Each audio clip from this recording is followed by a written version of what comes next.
Oh, hey, two guys. Welcome back to another episode of Sitdown Remix. I'm your host, Travis Campbell, and obviously, we have a pretty special guest on today. Like to welcome our principal of Harbor High, and he's a cool guy, I guess, Dr. Paul Griep. Welcome. Absolutely. Thank you for having me on the show. Yeah, of course. We're going to get into a lot of different things today, including some things that you guys aren't used to. Before that, like the video, subscribe if you haven't already, and ring the notification so you never miss another episode. Also, comment down below more ideas you want to see in the future, maybe game ideas, maybe collab ideas. That's a walkie-talkie.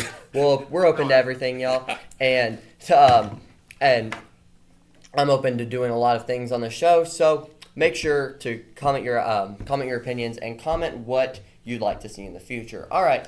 So without further ado, we're just going to go ahead and hop into it because this is going to be a fun episode. I already know it. So, the first thing I wanted to do is just really ask you a bunch so you're a principal at Harbor and you've obviously been here. I don't know how long exactly. So how long have you been here exactly? Well, again, thank you for having me on. Again, when you offered to be on the podcast, I thought I was flattered. And so I know we're going to talk a lot about a lot of different things today. So thank you. Yeah. Springdale's been my home since 2005. I'd started out early in my career as a math teacher. Worked in South Arkansas, a little town called Arkadelphia. Loved it there. Spent some time working in Hot Springs, and then also Nashville, Arkansas as well. Again, lots of great communities down there. But I graduated from Mountain Home, which is northern part of the state, and so back in 2005, a friend of mine said, "Hey, there's some Springdale's growing, great community. Why don't we just see if maybe we go work together up there?" And so I didn't really have high expectations. I just thought, well, I'll try, and doors opened, and been here ever since. So for me, I started out at Southwest Junior High as an assistant principal there and loved it, and worked there from 2005 to 2012, and then had the desire to continue to grow and had an excellent opportunity to be principal at Archer Learning Center, our ALE program in Springdale, and really loved it. I mean, great kids, great families, and just really, for me, I learned a lot because how to connect those dots for education with kids maybe that have fallen between the cracks or just have had a hard time in life. And so loved it there for 2 years, built lots of great relationships. And then in 2014, I went over and became principal at Central Junior High, again, another great school in Springdale. Worked there for 4 years, and then in 2018, when our superintendent asked me about becoming principal at Harbor High School, I was flattered because Harbor's been around since 2005 and has a rich tradition of excellence, and I just thought this would be a great way to continue to serve. And I've been here since 2018, and this beginning my 7th year, and have just absolutely loved Harbor. That's awesome. So, compared to other schools that you've been at and teached at, so what do you think is the most unique thing about Harbor? What do you think sets it apart from other schools around the area and other cities you've teached in? Well, when you walk the halls of Harbor, I mean, again, no school's perfect, so I don't want to pretend I'm selling you something that's not true. But really, there's a vibe when you walk our halls of community, and there's school spirit and school pride. I mean, I feel and one of the things I love about Harbor is that we're a very diverse school. We get families from all walks of life. I mean, living in Northwest Arkansas, we're such a vibrant community. Families move from everywhere and settle here in Springdale and Northwest Arkansas. So when you walk the halls, you'll have students that have been in almost every corner of the world. And so to me, that's really a cool feeling because, for me growing up in high school when I was in Mountain Home, I mean, it's a small community and really not that many people move in. So I really like the fact that we're a diverse school, but we have a great feeling. I mean, when we go out on Friday night and we support our football team, I mean, we're there, or, or volleyball or whatever it is. I mean, again, there's a lot of school pride. So to me, that's one of the things I love about our school. But then I think about our teachers too, sometimes when you think about hiring a high school teacher, you think about hiring somebody who's good in biology or good in math or good in, their subject area. And I'm not saying that's not important, because it obviously is, but, the thing that I look at whenever I hire a teacher, to me, obviously the content's important, but if you don't love kids and you don't love working with young people, then Harbor's not the place. So again, I just think that really resonates, and I hope it's been true for you that, our teachers really care about our students. And, it's obvious. And it really just kind of, you get that feeling in class. Yeah, like every student has different aspects on what makes a teacher good and what they classify as like a good class. But regardless of whether I've liked a teacher or not, it's obvious every one of them have extreme passion for what they do and really care about teaching the kids, and which wasn't true when I have been to a lot of other schools. Whenever I've seen them, this is passion at its highest level. Good. Well, I'm glad you see that, because again, when you walk into Harbor High School and you come to our front lobby, it was very intentional. It says "Welcome to Harbor High," and I did that because I wanted families to feel welcome. I want students to feel welcome. I mean, we enroll lots of new students every year. We've probably enrolled over 100 already this school year, and it can be a little scary because you drive up to this beautiful campus and you think, wow, am I going to fit in? Am I going to find a place at Harbor? And so what I want to make sure families and students feel, again, doesn't matter where you've been. If you're new to Harbor or your family's been in Springdale for decades, I want you to feel welcome here. So that's really kind of the foundational pieces of the way we run our school. Yeah, that's awesome. And it shows a lot of the time too. So unless you've been living under a rock in Northwest Arkansas, you know that these have been very contentious. Y'all audience, I know my list, I know my viewing age, I know what y'all are experiencing. You guys know it too. And around the country, this has been a big issue.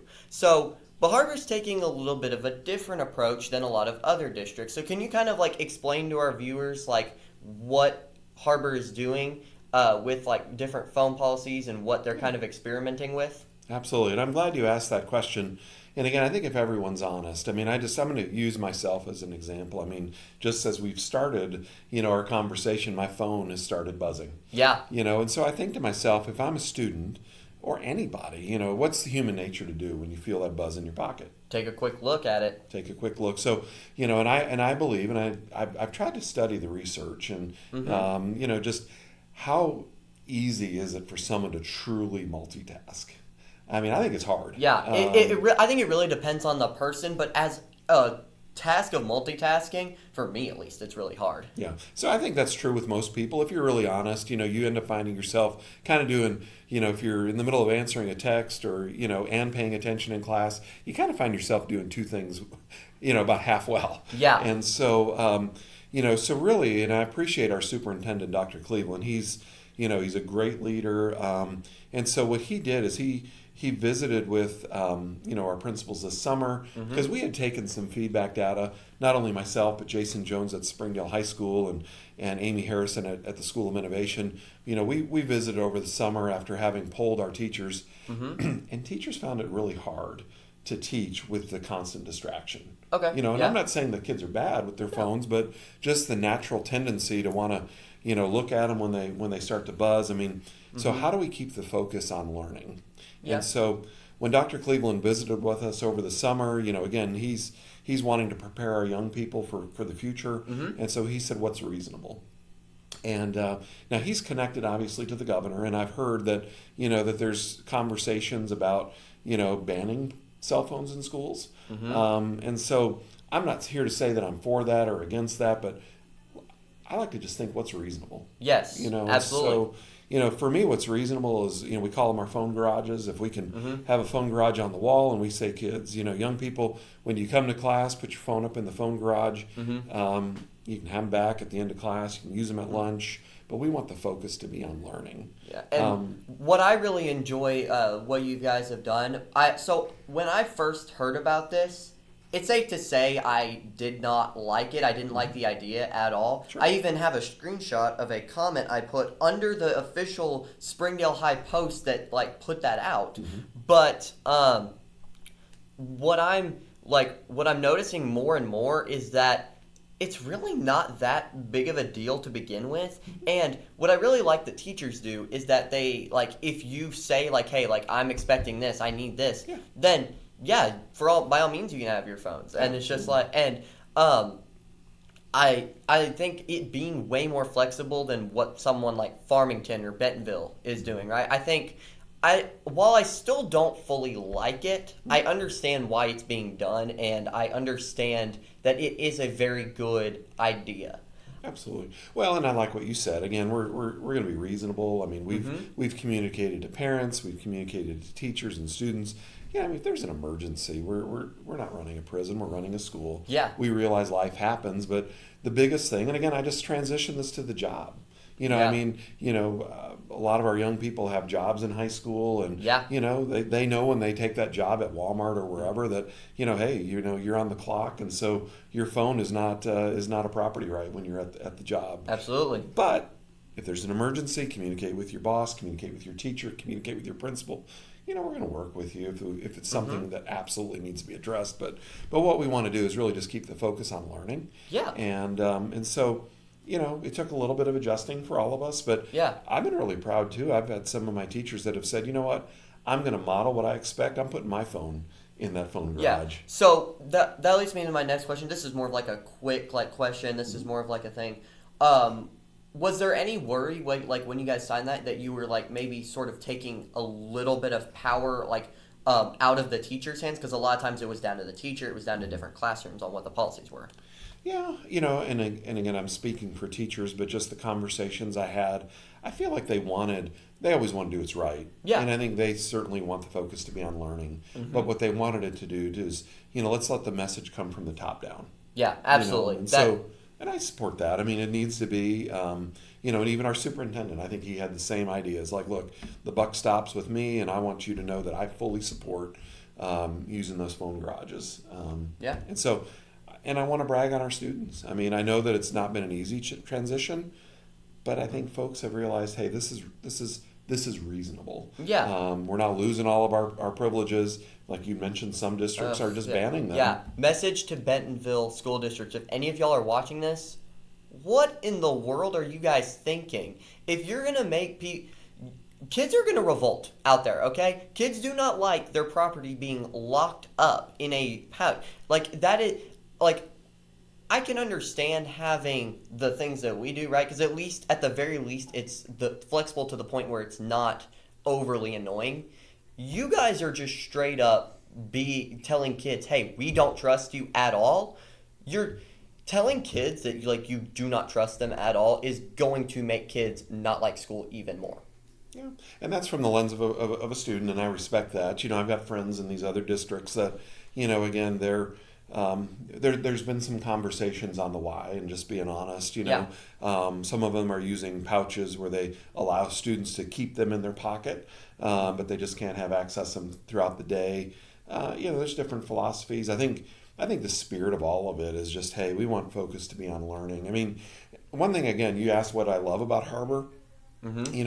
Again, we don't have a lot of issues that other schools do. I mean, and again, I'm not going to name districts, but I've read and seen on the news that, some schools have had, gang issues or bullying issues that, during the day, even between passing periods or at lunch, they've seen foolishness happen. Yeah. And so that's why they've had to take a little bit more of an aggressive stance. Whereas I feel like I know our students. I know that if we set the bar at a certain level, they're going to step up. Yeah. So I'm proud of our students.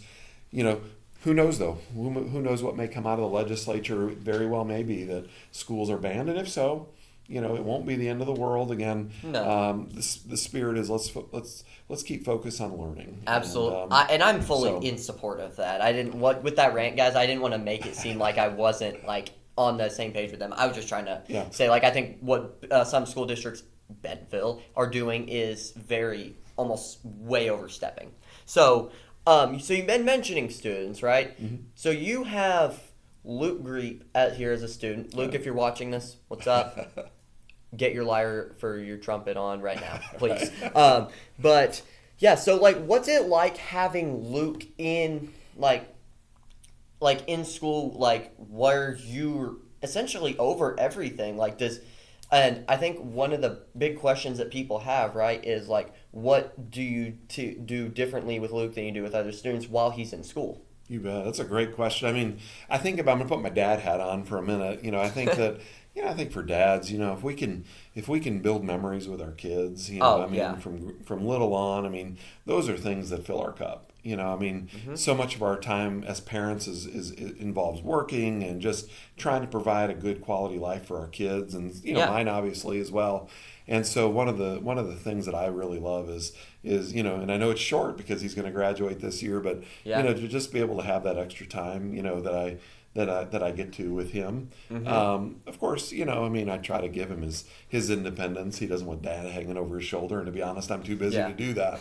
But just to be able to see him, a time or two, or he's a great guy. He'll come in and eat lunch in here in my office, and not that I ever ask him to, but just he likes to just have that downtime. So for me, I love it, and next year I'm going to miss him a lot, but so for me, it's just been a real blessing. That's awesome. And he gets to use that bathroom back there too. He does. And that may be why he comes in here a lunch. Yeah. It's just like, I don't want to go in the gross bathrooms, like the peasant bathrooms, Yeah. So now, probably what y'all have all been waiting for, and what the podcast always is. So, college football season starting. If you've seen me, I've probably told you about it, because I'm annoying about sports. No, I'm not going to apologize.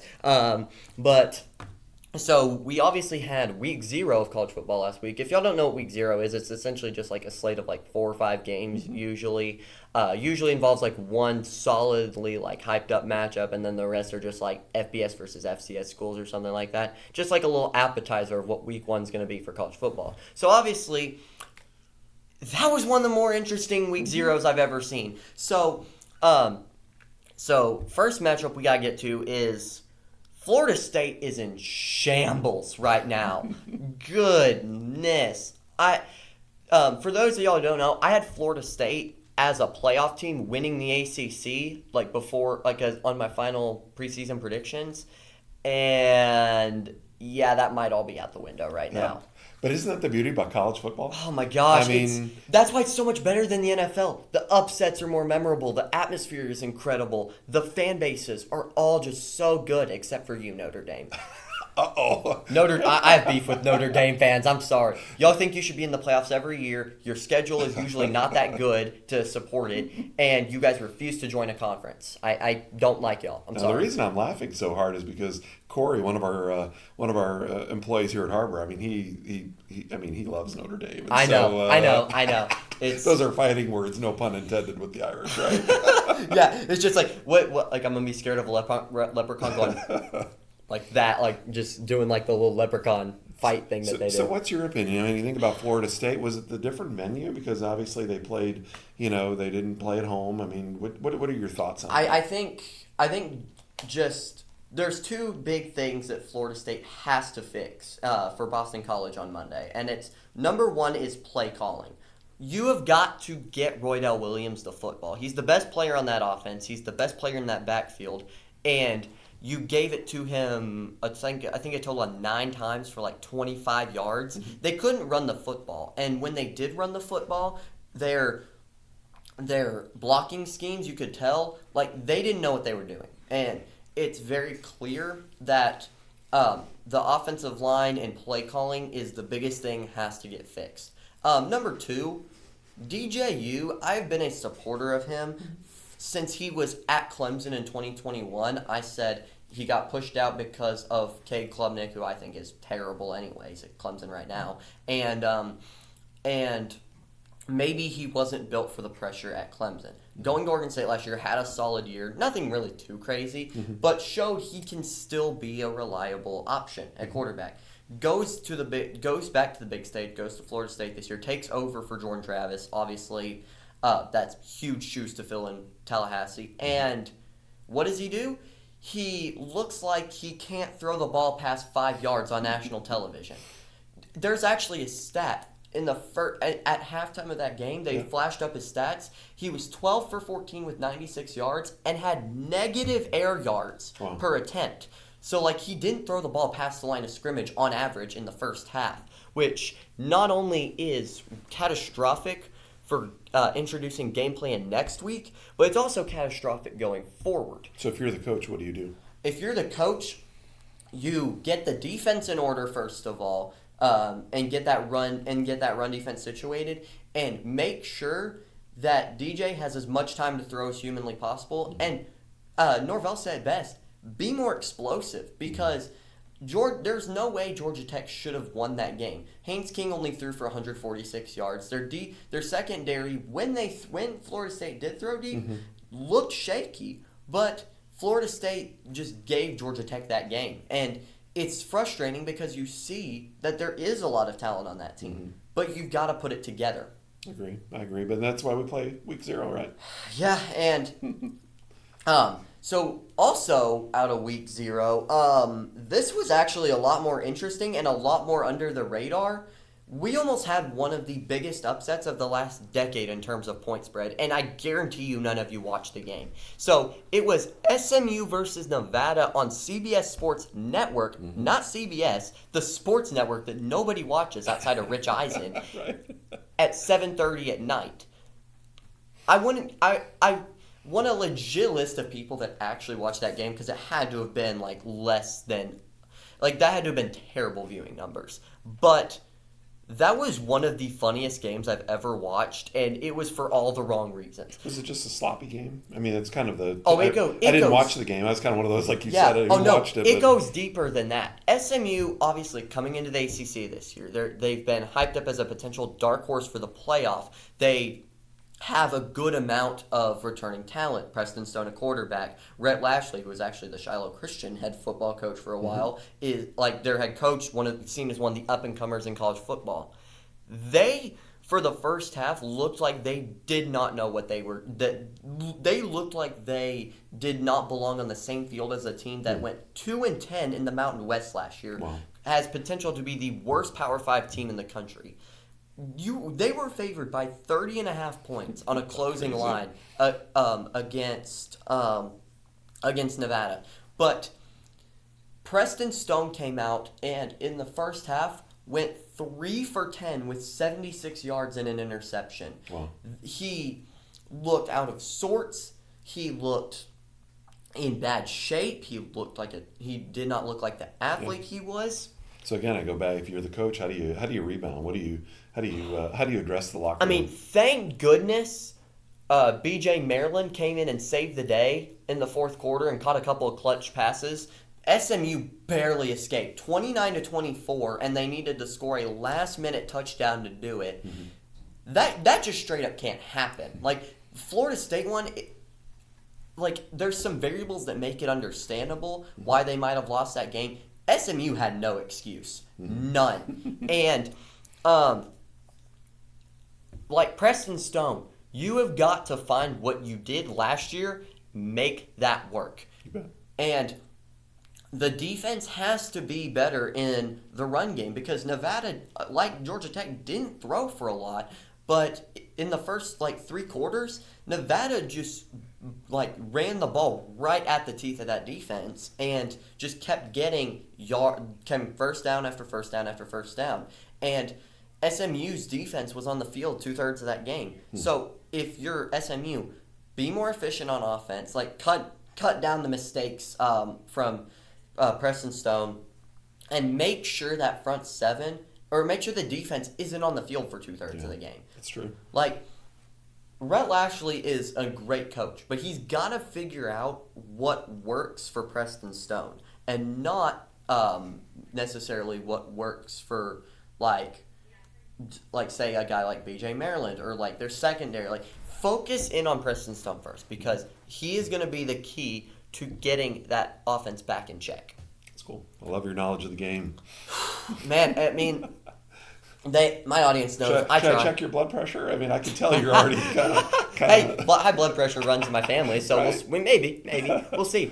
And now we are.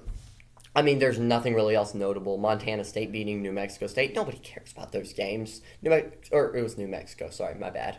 Of course, we had Colorado last night. Oh my gosh, I mean, that was one of the biggest like hate watch games I've ever had. Like I cannot stand Colorado. I don't like Dion. I didn't like Colorado before he went there. Now I have even more reason to hate them. Well, it was interesting, when I was watching, they were down at halftime. I mean, just even kind of the hot seat comments that were coming out of the announcers. Yeah. I'm thinking, golly, but they looked but of course they weren't on the field much in the first half. No. Roddy Jones said it best. Like he said, if they do not win this game, the backlash coming out of this is going to be scorching. And it was at halftime that looked like what it was going to be. And like Colorado looked disinterested on defense. Shedeur was getting absolutely mauled. And, like he was getting. Yeah. There were times last night where I did not think he was going to get up from like a sack or a big hit or something.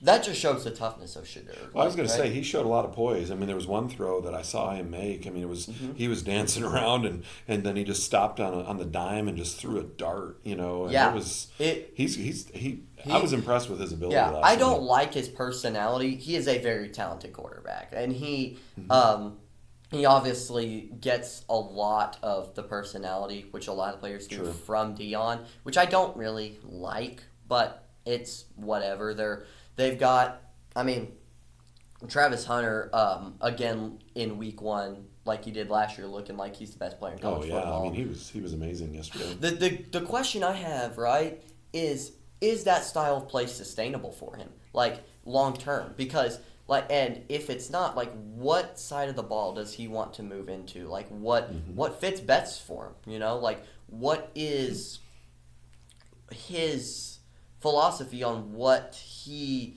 thinks is best for his career? And is Dion actually going to sit him down and say, hey, you're an awesome player.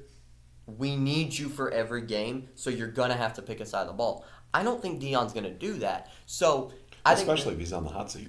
Exactly. And I think games. I think it's going to scare a lot of NFL teams away from him. I still think he's going to get drafted in like the top 5 or top 10. Don't get me wrong. Yeah. But I think there's going to be a lot more concerns with him based on his durability and just how much leg work he already has playing. Well, and you always worry about injuries. I mean, he's certainly obviously very talented. I mean, he was just a stud there last night on the field, and but I just worry about injuries, things like that, and just I wish I was that talented. Oh gosh, yeah.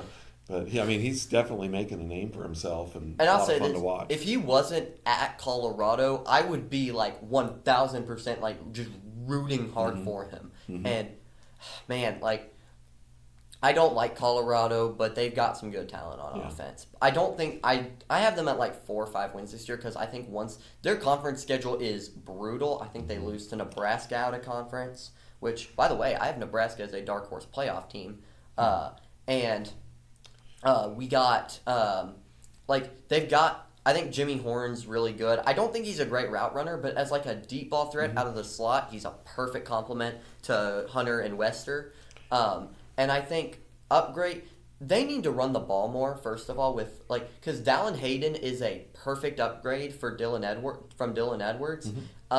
Transfer from Ohio State, wasn't going to beat out Judkins or Travion Henderson to get carries, comes over to Colorado. Like, he is a very good player, and he got 9 carries for 20 yards last night. They didn't use him. Like, if you're Dion, you got to balance out the playbook a little bit to where Shedeur isn't taking 50% of the, or not even 50%, like 80% of like the snaps is like passing, or like he's being forced to get out of the pocket. Because not only is that not sustainable for the offense as a whole, that's also not sustainable for Shedeur because he's going to get hit and hit and hit, and he's going to get hurt at some point. Well, and I think too, you become a little bit more predictable, and I think that's, I don't know. I mean, I'm not an expert, but you think about the success they had last year at the beginning of the season, and then obviously the schedule got harder, and you think about our team's able to figure you out and make you more one-dimensional, and so that's going to be the challenge I think he faces. But I was sitting there last night thinking, you asked me about my son being here. Can you imagine him? Oh gosh, coaching your boys. He's coached Shedeur throughout his entire career, like his entire football career, like junior high, high school, Jackson State, and now here. Like there's never been a moment where Shedeur has not been coached by Dion, which I don't think is great for him because that's all he knows. And when he gets to the NFL, that's all he's going to know, and he's not going to want to be coached up by NFL coordinators and coaches, which I think is. But who knows? Maybe Dion will be like LeBron and just go back in and play with his kids. That probably not. But I'm just joking. he's like 56 and he's looked like he's aged 10 I was years. Going to say in that one season. Silver beard. Oh my gosh, he's got wrinkles like on the side of his forehead. He looks like he's aged 10 years in 1 year. But he could probably whip both of us, right? Oh, probably. Oh, definitely. I wouldn't want to go against him. No. All right. So now we've got 3 games that we're going to go through and make predictions for. And no, we're not predicting Clemson and Georgia because Georgia's going to win that game. I think we all can agree on that. Except my dad. He thinks Clemson's going to win, and I think he's insane. So the first game up, we've got USC LSU Sunday night primetime game in Dallas. You know, I'll give you my take. Yeah. LSU, I was kind of looking at the line and stuff like that. And I know it's close, but I just have a hard time going against LSU. They're always ready to play. And so for me, just my gut kind of gives them. But again, it could go either way. Yeah. It's going to be a great game. Yeah, I'm going to go LSU too. I will preface this by saying I think both teams are 7-win teams this year. I don't think either team is going to be that great.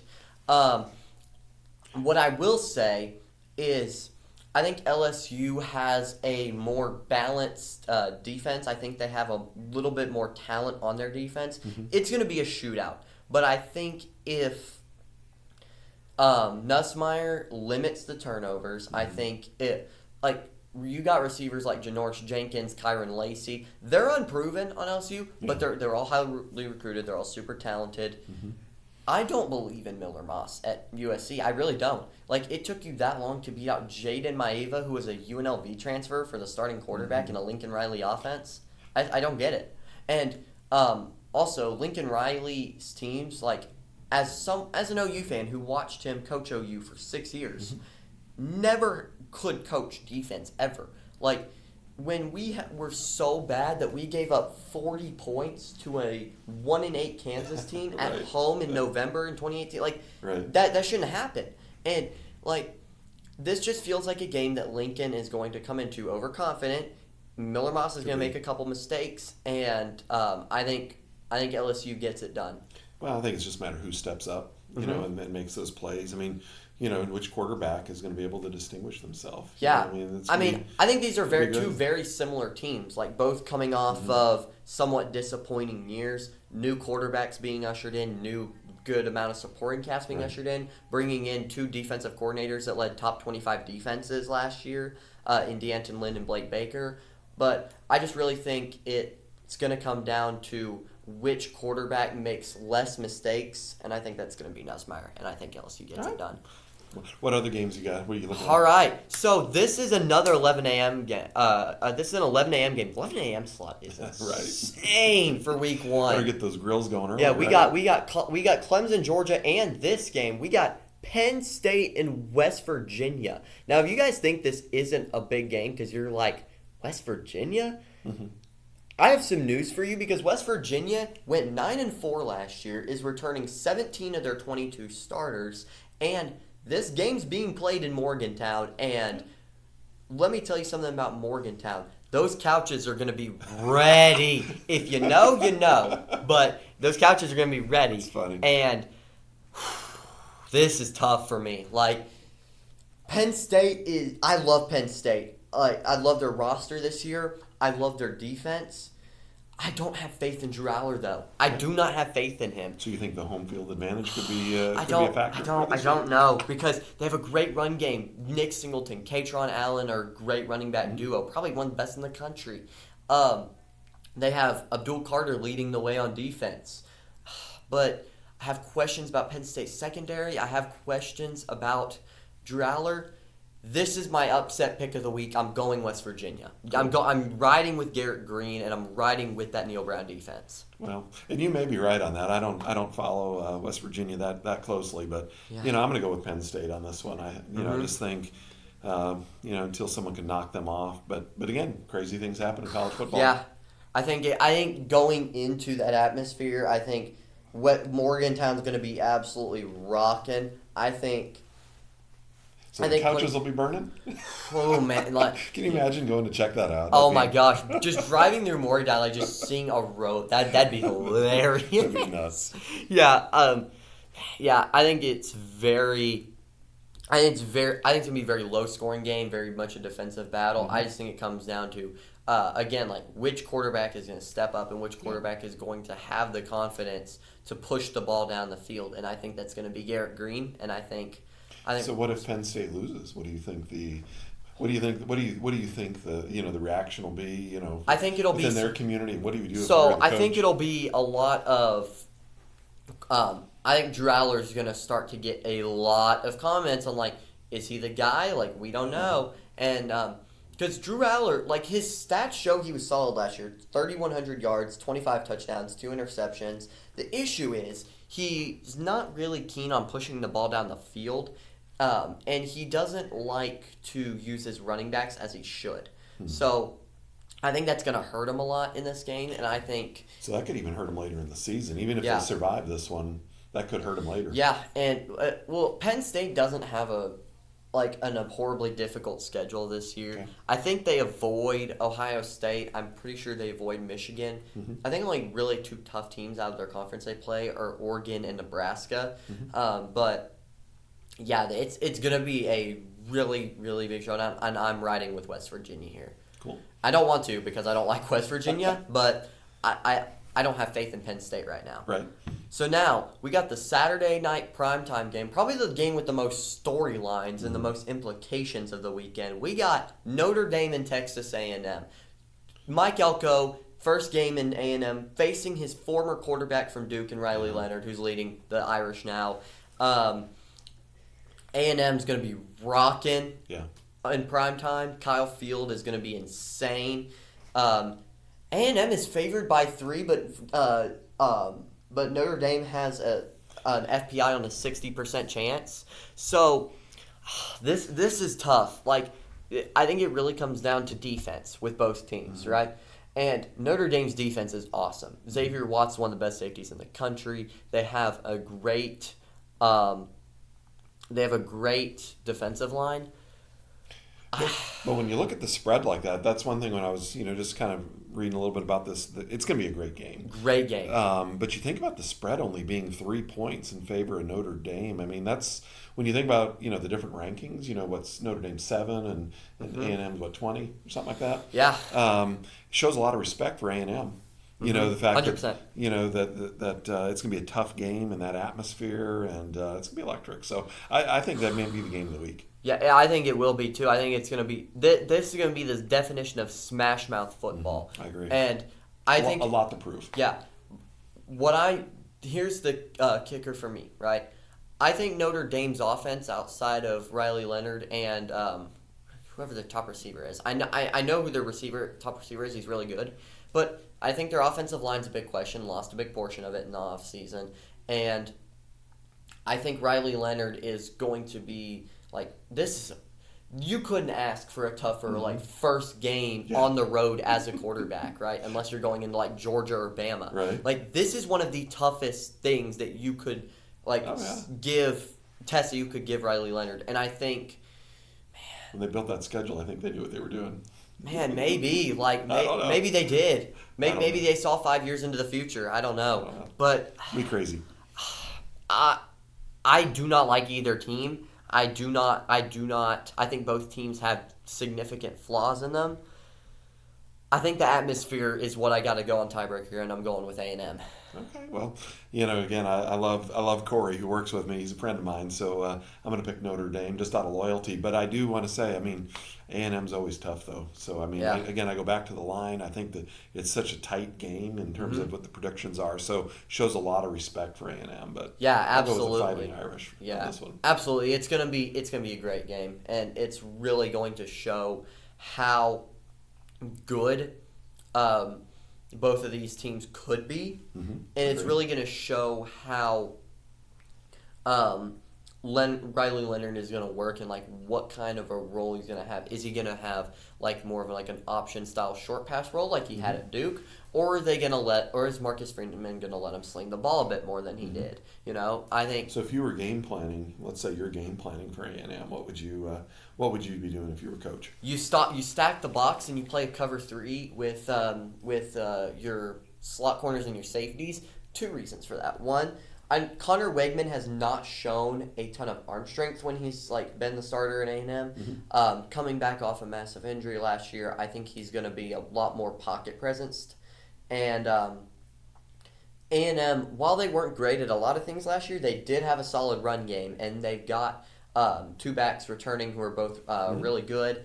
And so if you're Notre Dame, stack the box, play cover 3 with your safeties, and make Wegman beat you with those like 10 to 15 yard throws. Make him prove that he can be accurate on those throws. Well, they say defense wins games, so yeah, you may be right on that. Absolutely. All right, man. College football is probably like one of my favorites. I can tell. It is my favorite sport of all time. It always will be. Hey, and Oklahoma plays tonight, so and tomorrow. I mean, it's my birthday on the day of all these games. Happy birthday to you! That's awesome. Yeah. Hey, all y'all. As a birthday present, all y'all go to the announcements that this man sends out every week and go vote me for homecoming court, please. There you go. If you want to. And like and subscribe. Obviously, like and subscribe because we're trying to build something here, y'all. And also, there will be no sponsorship today, as Quick Trip actually pulled out saying you were too critical. What do you mean? I just said your hot dogs were bad. I said your hot dogs were bad, and I said you guys were built like a IKEA. So I don't know what y'all want from me, okay? I'm just being honest here. It's a sponsorship. That's what the mustard's for, right? Oh yeah, it's what I mean. Hey, at least you're not ketchup on a hot dog. Right. Oh god. Chicago. Okay, if y'all ever want a good hot dog, this little bit talk. If you ever want a good hot dog, do a Seattle dog. It is cream cheese, jalapenos, and grilled onions. And if you think cream cheese is bad on a hot dog bun, respectfully, get your taste buds out of your 9-year-old stage and put them in the adult taste bud stage. I didn't know that about Seattle. Seattle dogs are. I've had 1 or 2 in my entire life, and they're incredible. Nice. All right. So now, y'all always know what we do here. We like to have fun, and that's what me and him are gonna do right now. So, we're gonna play some games, and if y'all wanna kind of play along with our second game, feel free to. And so we're just gonna get right into it. So I've got a list of a few NBA player tweets from the past from you and just a couple of them aren't from players. One of them's from like an actual team admin, which is what we're gonna get into first, and one of them's from a fan. And I think you're gonna find these like really funny. Disclaimer: the last one is a little bit like strange, so if y'all don't want to hear it, cover your ears. And I hope I don't get in trouble for saying it. All right. The first one is from the Houston Rockets. This was after they beat, I think it was the Dallas Mavericks in a playoff game in 2015, and they have the emoji of a horse with a gun being pointed at him, saying "Shh, just close your eyes. It will all be over soon," implying the series. Right. First of all, this is a team admin that did this. This is not like a player. Yeah. This is not a set. This is not a fan saying this. Wasn't politically correct, right? No. This is a team. Like a NBA basketball admin is tweeting this out.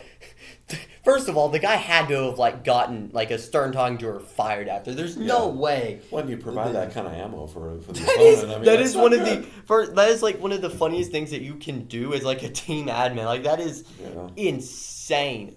Like I gotta rate this an 8 out of 10. Like this has the humor. It has the implications of it. It has the ridiculousness. Like this is when I was going through my list for looking at these, I saw this. I'm like, there's no way this is real. What? It is still up. It's still up? The original tweet is still up. It is hilarious. I'm surprised. I wonder if the person's still working. Because again, I probably wouldn't rate that real high. Because that's not too smart to do. No, it's but as a tweet itself, it is like hilarious. Like that is absolutely hilarious. All right, next one we got Chandler Parsons back in December of 2016 when a fan tweeted at him, "What do you want for Christmas?" And he simply said, "Healthy knees." Wow. That doesn't have like the ridiculousness of a lot of other things, but like He's speaking the truth, right? yeah, I mean this is just a dude being a dude. Like this is Right. just a guy saying, right? Like this is like a 7 out of 10 for me. It's funny, but like it doesn't like have the same staying power of a lot of like other tweets. Because Chandler Parsons isn't even in the NBA anymore. But at the time, this was like Right. this was Did really that one make headlines back then? yeah. It got Chandler Parsons trending on Twitter. It's like wow. a man is going through it, Wow.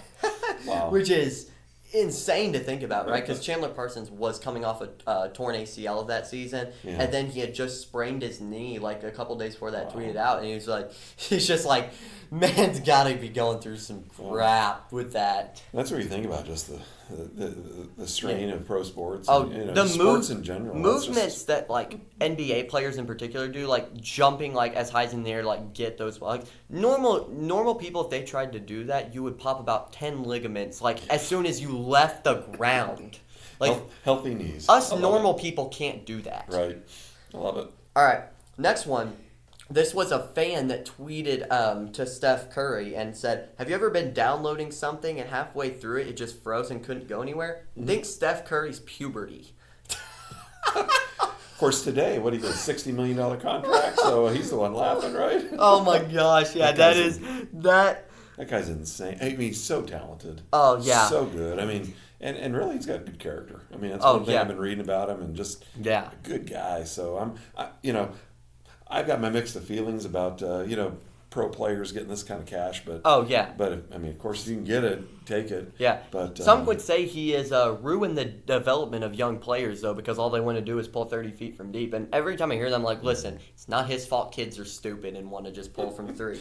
Like, but this is hilarious because this is like back when in 2015, 2016, when Steph was having record-setting MVP seasons, and this fan's just like, this guy looks like he's 14 years old.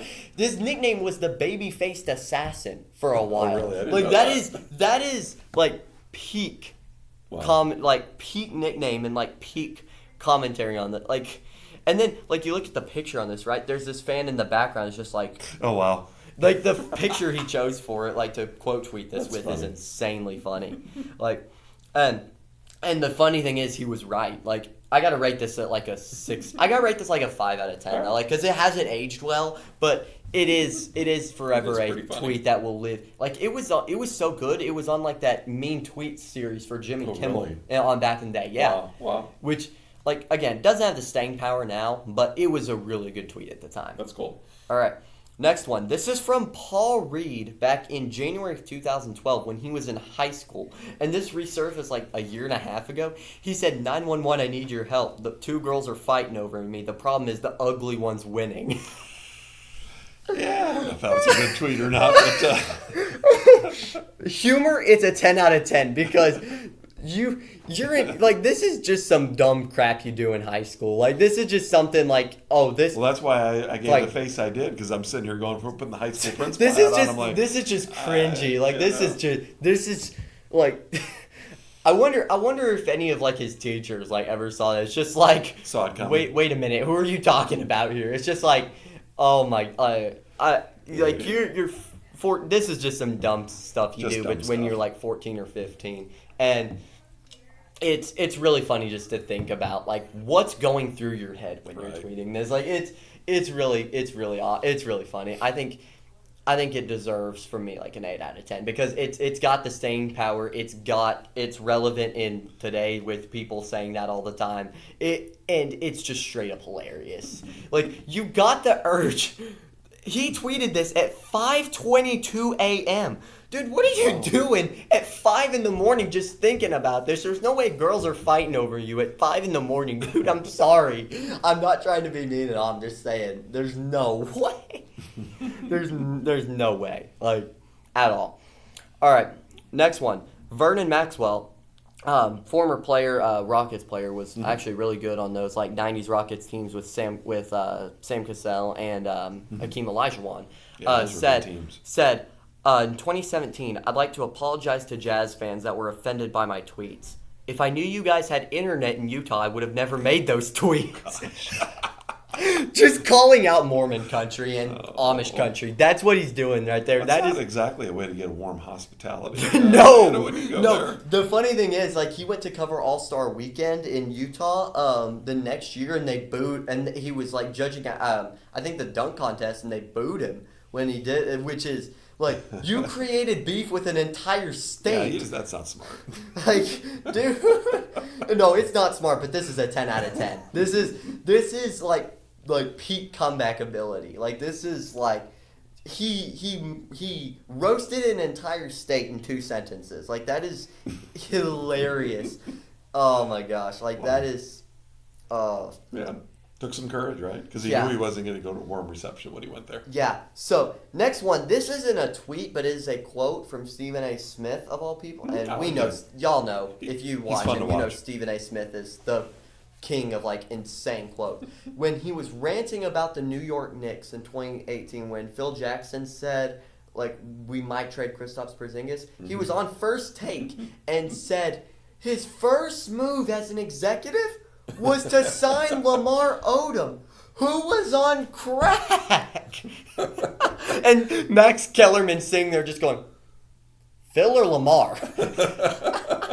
This is 11 out of 10. This is maybe the pinnacle moment. This and the Kwame Brown comment are the pinnacle moments of Stephen A. Smith's career. Like, you think Stephen A. Smith, you think those 2 moments. And like, it was true at the time. Like, Phil Jackson was getting just flamed by Knicks fans. Yeah. And it is. Yeah. I remember those days. I mean, you're exactly right. I mean, that was tough. You know, here you are, you had all that success previously, and then you're coming to the Knicks. Yeah, hey, Brooklyn Nets, you know, want to know it's embarrassing? You guys have had more success. You guys could have cut your team's span by 40 years, and you still would have had more success than the Knicks. Yet the Knicks still own New York over you. You'll always be second fiddle to a team run by James Dolan. Sad. Yeah. All right, last one. Again, this is the viewer discretion one. Maybe cover a little kid's ears if they're in the room. This doesn't curse or anything. Right. It's just kind of weird. We're sitting here in school, so you just got to make sure he's not going to get in trouble. This is Kevin Durant in 2011 saying, Scarlett Johansson, I will drink your bathwater. This... I'm sorry, I don't mean to laugh at every single one, but this is 2011. Kevin Durant is almost at his peak of powers when he's near winning scoring titles and MVPs, and he's shooting his shot like this. Dude, you can just go ask. Go ask. And you can and she'll probably be like, yeah, dude, come on. Like, you're a celebrity, I'm a celebrity, come on. Say Travis Kelce didn't pull that play, did he? Oh, my gosh. He did a little bit differently. That's another episode, right? Oh, that's another segment. That's a segment for another time. You'll lose viewerships if we talk about Taylor Swift. By the way, people will turn it off. By the way, if you want him back on an episode, just comment and I'll get him back on. Because this is peak NBA tweets. Like, this is the pinnacle. When you think funny tweets from NBA players, you think this. This is so ridiculous, but also just like so. Well, and I just think putting things in context, you know, and I think that's. This is this is just a guy having like a random thought and just like going, maybe I should tweet that. Difference is, Kevin, you have millions of followers, dude. Right. Oh my gosh, that's the pinnacle of NBA tweets. That's a 10 for me. Like, I know you'll probably rate it lower because it's like, what are you doing? What are you doing? That's what I'd be thinking. But like, dude, what is going through your mind when you're like thinking this? Yeah. Oh my gosh. All right. Next up, you guys are gonna play along with us on this one. This is NFL player 20 questions. So essentially, we're gonna have 20 questions to guess an NBA player each one's thinking of. And NBA? I thought we were doing NFL. Sorry, I misspoke. And it's NFL, and whoever guesses the person the least amount of guesses wins. So I picked one, and you're gonna guess mine, okay? Because I'm not very good at this game, and I know that I would lose. So is it okay? I will go first on guessing his player, and then he'll go on guessing mine, so we can kind of get an idea. All right. First question: are they a past or current player? Past. Okay. Was their main team in the AFC? No. Okay. Was their main decade and era of when they were good in the 90s? Yes. Okay. Is this player an offensive player? Yes. Okay. So an NFC team in the 90s. Was he on a team that won a Super Bowl? No. Okay, so can cross off every Cowboys team and Niners. Okay, so Cowboys and Niners I can cross I off. narrowed it down there for you a lot, right? Yeah. Is this player in the Hall of Fame? Yes. Okay.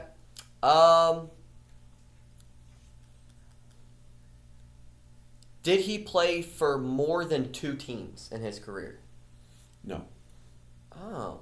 Well, did he play for only 1 team in his career? Did he play for the same team his entire career? Yes. Okay. That's 8 questions down. Is this player a quarterback? No. Okay.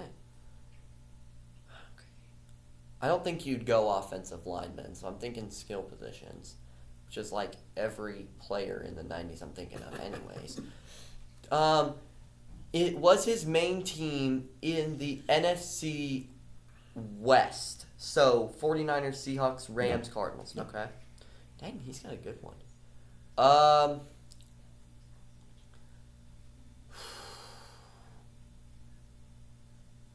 Is he considered one of the best of all time at his position? Yes. Okay. Is this a receiver? No. Oh, so it's a running back. Okay. Wait. This is going to waste my 12th question, but is it a running back? Is he a running back? Yes. Okay. Let's go through 90s running backs. There was Marshall Faulk, but he won a Super Bowl in 2000, so that's not going to work. Was this running back known for being a power back? Like, did he, run over people a lot? He could. Okay. I don't know if that's what he was. I know it's yes or no. Wait a minute. Did he go to college in the Big 12? Define the Big 12. Like Big 12 I can't remember how it may have teams changed. now, from last year, like the Texas, Oklahoma, Oklahoma State, TCU, like those teams. Did he play? I believe so. Yes.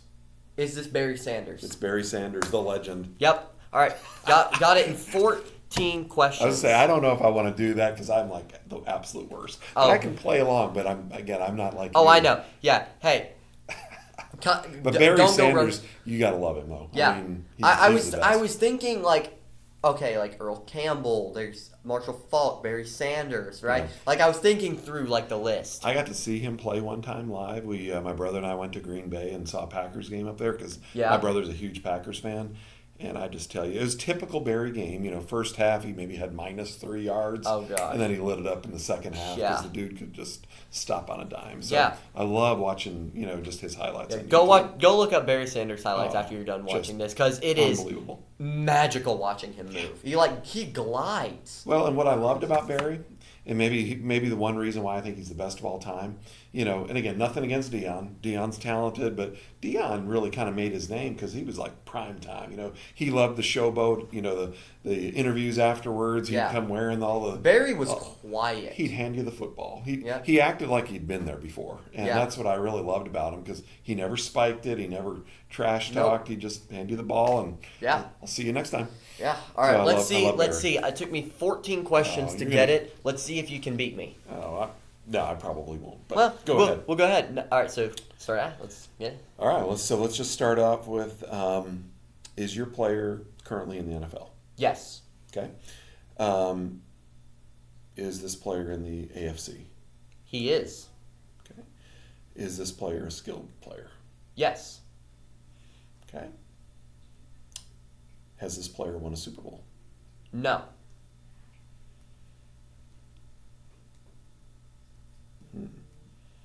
Is this player a quarterback? No. Okay. He's thinking about this intently. So I'll use up 3 more of my questions. So let's just start with AFC West. No. Ooh, this is going to make it harder because I'm a big Chiefs fan. Yeah.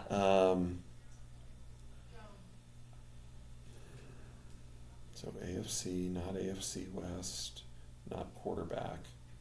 Is this player a wide receiver? Yes. Okay. Has this player been on only one team? No. Ugh. You're making it harder on me. You'll trust me. You'll know once you get it. Like, it'll click. So 7 questions in. Let's see. Hasn't won a Super Bowl. So AFC South? Yes.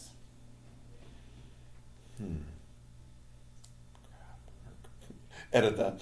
No, that's all right. AFC South. Not won a Super Bowl. Has this player been playing more than 5 years? Yes. You're getting close. I can see the gears turning in your head. I'm kind of having a little bit of a moment. I should have more coffee. All right. Is this player projected to go to the Hall of Fame? Based on over their 5-year? Oh man, there's a chance. There's a chance definitely, but I think he has to, like, it's not 100% guarantee. Like, that's what I'll say. There's a chance. So you said they've not won a Super Bowl. They've not won a Super Bowl. So that would cross out Tyreek. Tyreek plays in the AFC East anyways. Oh yeah, you're right. AFC You're right. South, yeah. You're right. So you're 10 questions in. I give up. Help me out. Oh, okay. Here's this. I'll give you a hint. It'll give you I'll count a hint as a question. All Okay. right. This player has changed teams in the once in the past 2 seasons, and he got traded into this division. And yes, everybody watching, I know you know who it is. I don't know. Help me. Sorry. So it was Stephon Diggs. Okay. That makes sense. Mm-hmm. So, sorry about that. Like I said, I'm not very No, good. you're good. You're good. Absolutely great. So It's been a lot of fun, though. So, Yeah. what we got? One more thing? one more thing, and this is going to be, we're going to look at different NBA City jerseys, and he's going to see the absolute atrocity that is an NBA City jersey. And we're going to So rate you tell them. me you would never buy one. No. Unless it's like a Thunder, like one of the Thunder all black on orange All right. jerseys. No. And we're going to see what he thinks, and we're doing the same thing of rating them on a scale of 1 to 10. All right. So, first up, this absolute atrocity of a Washington Wizards jersey. Yeah, I don't like that. Oh No. my gosh. It's like a non-jersey. Nobody had words except like single worst jersey of all time I was and when gonna this say, came out. Like, why would you design that? like it looks like he's in like the Hunger Games or something, or like in medieval times. This is a medieval jersey. It doesn't even look like a jersey. Like Kyle Kuzma saying, "Unhand me" when someone fouls him. Right. Right? Like this is bad. Like this is beyond bad. This is, and believe it or not, Well, if there's- they picked that one, I wonder what the other options were. yeah, They oh need to gosh, get a whole new design team. yeah, That's not good. And believe it or not, there's actually worse. Like Uh-oh. that is horrible, but like it's not unbelievably bad. Next up, we got the gold and black Toronto jerseys. This was for the 75th anniversary of the Okay. NBA. I rock with this. Like this is kind of throwing it back to like the design of their purple jerseys, except they're going with a new color scheme. I like it. It's not as egregious. I don't like the dinosaurs bigger than the font, but Yeah. other than that, this gets like It does have a cool look to it. yeah, I agree. this gets like a 7.5 out of 10 for me. that's not It's bad. not bad. It's actually pretty good. Next up, the City of Brotherly Love jersey from Philly. This is I can't get behind this. I can't. Yeah, again, it kind of goes back to the Wizards jersey. Just kind of like It's blah. it's not as bad because I think the color scheme actually works, but the fact that City of like every word other than brotherly is like really small, I just Yeah. don't think it fits I well. agree. I I'm gonna agree. give this like a 4 out of 10. It's not unbelievably bad, but it's not really good either. All right. Okay. Crap. We gotta find the jersey. I gotta find the one jersey that I'm. You guys are just seeing this in real time. I don't know if I'll edit this out or not because I think it's pretty funny. Next up, oh, here we go. This Blues Clues Nets jersey. I like that one. You like that one? I like that one. There's no way. We're not doing. You can't get me behind this jersey. There's no way. Like I can't, in good conscience, like this jersey. All right. This is like if you told a elementary school kid to like design a jersey and they just plaster paint on them. Right. What does this have to do with Brooklyn? Though? I mean, don't get me wrong. All Brooklyn Nets jerseys outside of the powder blue ones that Dr. J wore are bad. Right. This is maybe their worst jersey I've ever seen. This is so bad. Oh my gosh. And you gotta show me. And again, we're not scripting this. Got my Bulls. No, this is not scripted. By the way, guys. I don't like all y'all that say I script my videos because I clearly don't. No, you don't. All right. Next up, this Nuggets jersey that I don't know what's going on. Why are there double numbers? There's double numbers on a jersey. So, I wonder if a ref had accidentally called a foul on the 52. Oh my gosh. No, that's the wrong number. Oh my god. So if you guys don't know, this jersey is supposed to symbol like that they're a mile up, right? Like they're the Mile High City. Nobody cares. This is I get going with a theme, right? And I get like giving your team an identity, giving your city an identity. This is not it. See, I would have expected more of a Rockies. You know, I went to a Rockies game this summer, and I mean, it's a great stadium if you've never been there. But you know, they had a city jersey, and it just had the Rockies, and it just was like, wow. Yeah. Also, why is the 5280 bigger than the number of the player, and why is the number of the player on the top corner? Right. I don't get it. This is the worst city jersey of the bunch to me because. At least with other ones, you can kind of see what the thing was. You can't see it with that one. At least they could have made the mountains in the background stand out more. Then it would have been maybe better. That's like a -8. Like that maybe switch it, make it stronger with the mountain, and maybe a little bit less with the numbers. Yeah, this is like bad. This is not good. All right, next up, another atrocity of like just going too far with a theme. The Heat culture jersey. Yeah. Ugh, no, like. Yeah, I don't like that one either. Yeah, I can get behind certain designs like this where you have like a phrase like after that. This is not it. Culture's bigger than the Heat, first of all, and second of all, you're just running with a almost meme at this point of Heat culture. Like you're memeing your own jerseys. Like this is not, like guys, this is not 5th grade where you're doing this. Like this is. Legitimately, like you're getting a jersey for something that you're gonna use probably several times throughout the season. Right. So like, what are you doing here? Like I don't understand. I wonder if they sell very many of these jerseys. Oh, there's no way. It's so ugly. Imagine dropping $150 on that. Yeah, no, there's no way. It's way too ugly. Maybe they give them away. Yeah. Last up, we've got the Land jersey from Cleveland. I like it. I rock with this. I think the color scheme's great. I think the font choice is great, and it really represents a lot of like what the Cavs are in their color scheme. I think it, like they wore this for a Christmas game this past year and for a couple of home games. This is hard. I rock with this. Like this is something that like you have like a really good like college student design, and it's just like. Oh, I never thought of that. The Land. That's a great design. Like, yeah, it's unexpected and it's really good. I like it. I like it, except it's hard for me to like it because growing up, you know, with watching Michael Jordan, we were always fighting. You know, Cleveland. I mean, it's just kind of it's hard for me to say anything great about them. Plus, now don't hate me. I'm not a big LeBron fan. And, back in the day when he was with Cleveland. But I do like the jersey, other than those little historical pieces. I mean, those Brad Daugherty teams would get you. Yeah. Yeah. But it does look nice. It does. And that was creative. way better than some of those others. Oh yeah, I agree. That Nuggets jersey needs to be. Every single one of those Nuggets jerseys needs to be thrown into a bonfire. Those may be the worst jerseys I've ever seen in my entire life. Again, you just go, who in the world would sit around Double the table? numbers. Yeah, that's the one right there. Yeah. All right. Here. Okay. There's one more thing that I want to show you, and it is absolutely hilarious.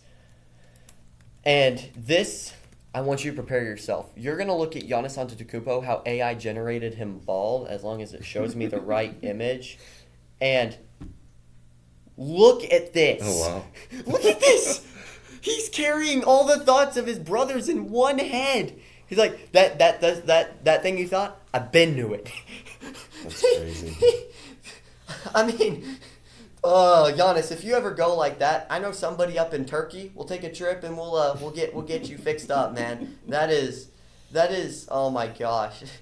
Oh, pretty wild. Oh, that's so horrible. Like, his head looks like you added a bowling ball on it. Oh my gosh. You know, he looks like this right there, like your knee. Like, oh my gosh. It is ridiculous what AI can do, though, right?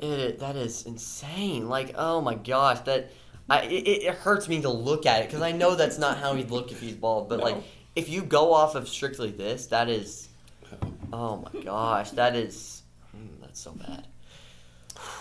Well, thanks for having me on. Oh my gosh, it was so much fun. Yeah, I appreciate it. And I hope y'all enjoyed it too. And if you guys want to see him back on for another episode at some point, just tell him, and I'm sure we'll be able to get another. I've just got to do better on 20 questions. And forgive me to your Oh fans.